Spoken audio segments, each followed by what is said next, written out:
Assalamualaikum warahmatullahi wabarakatuh. Pada kesempatan kali ini saya mau mempraktekkan bagaimana cara penilaian korban dari awal sampai akhir. Baik, pertama-tama sebelum kita menilai korban adalah ini adalah contoh sebuah korban, misalkan kecelakaan ya. Yang pertama kita lakukan adalah mengamankan lokasi terlebih dahulu, karena kalau dalam perjalanan atau di jalan otomatis ketika ada kecelakaan pasti banyak orang, maka kita harus amankan dulu, sterilkan dulu korban ini, baik diangkat, ditaruh di pinggir maupun diamankan di dalam keramaian. Yang kedua, setelah kita amankan atau kita amankan lokasi, kita menggunakan perlengkapan diri ya, baik sabut tangan, masker atau yang lainnya. Ini saya menggunakan sabut tangan ya terlebih dahulu. Nah, setelah menggunakan perlengkapan diri, kita mengenalkan diri kita ya, mengenalkan diri kita. Misalkan Assalamualaikum Pak, saya dari Imani Krep, saya ingin menolong korban ini ya, apakah diperbolehkan? Nah, kalau misalkan diperbolehkan, maka yang pertama yang selanjutnya adalah kesan umum ya. Kesan umum, menentukan kesan umum dalam korban. Kalau korban kecelakaan, pastinya kesan umumnya adalah trauma ya. Trauma bisa luka, bisa cacat, bisa bengkak atau yang lainnya. Yang jelas kalau kecelakaan pasti itu sifatnya kesan umumnya adalah trauma.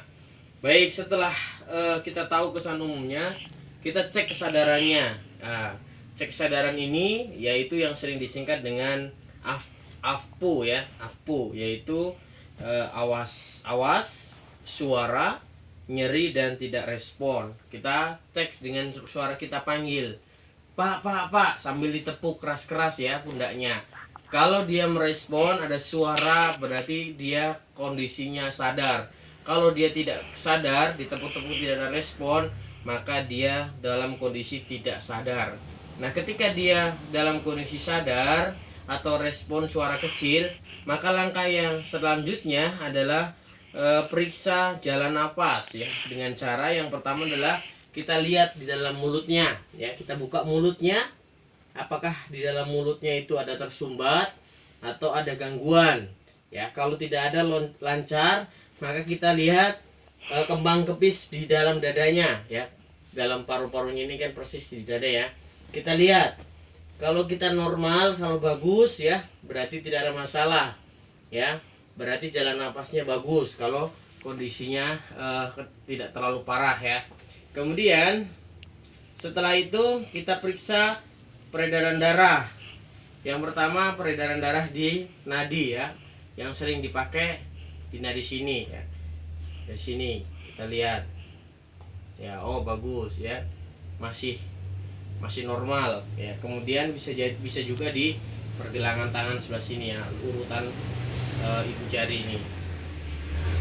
Oh bagus, misalkan. Nah, setelah itu ya, setelah kita semuanya periksa dari peredaran darah bagus, atau kita lihat dalam ujung jarinya kita pencet. Nah, kalau dia cepat ya, kurang dari 5 menit ya, berarti dia masih peredaran darahnya masih bagus atau normal. Nah, setelah itu kita lanjut ke tahap yang berikutnya, yaitu tahap ke-8, itu meriksa seluruh tubuh ya, seluruh tubuh dari bagian atas sampai bagian kaki ya, yaitu BBLN ya.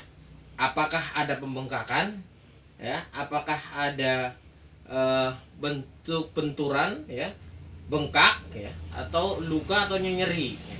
Dengan cara kita pegang-pegang kepalanya yang keras ya, dari atas ya, dari atas ya.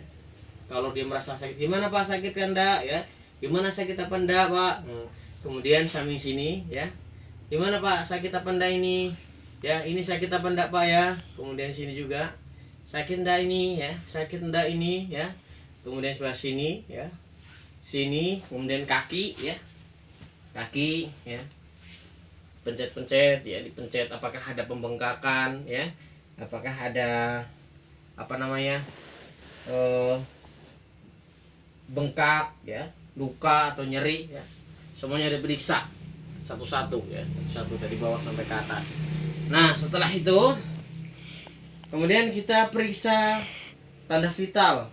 Yang pertama tadi pernapasan ya. Kalau pernapasannya bagus ya, kita lanjut. Oh, ini pernapasannya bagus ya, standar sudah sesuai dengan itu. Kemudian kita denyut jantung ya. Denyut jantungnya yaitu tadi dengan cara memencet sini ya, memencet kuku. Kalau kurang dari 5 menit berarti itu tandanya masih normal. Nah, setelah itu keadaan kulit ya. Kulit itu mengalami keriputan apa enggak pipinya ya, keriput apa enggak ini ya. Kemudian suhu tubuhnya ya, suhu tubuhnya dengan cara memeriksa jidat kita ya dibandingkan dengan jidat si korban ya. Caranya menggunakan sini, tempelkan ini. Oh, bagus ya, masih normal lah ya. Dan yang terakhir ya, setelah periksa semuanya dalam kondisi ya masih bagus, cuman ada terjadi bengkak ya, kemudian ada luka dan ada nyeri, maka kita wawancarain dia ya. Wawancara itu dengan sistem adalah kompak ya.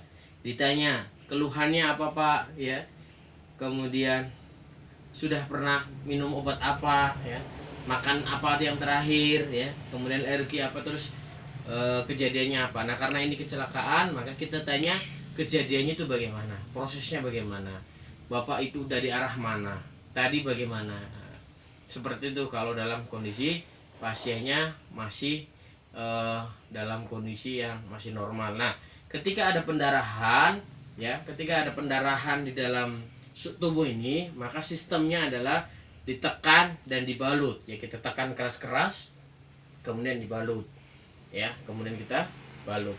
Nah, kalau kondisinya ini parah, maka tahap yang kita bisa lakukan adalah segera komunikasikan ke pihak yang berwenang, bisa ambulan atau rumah sakit yang terdekat.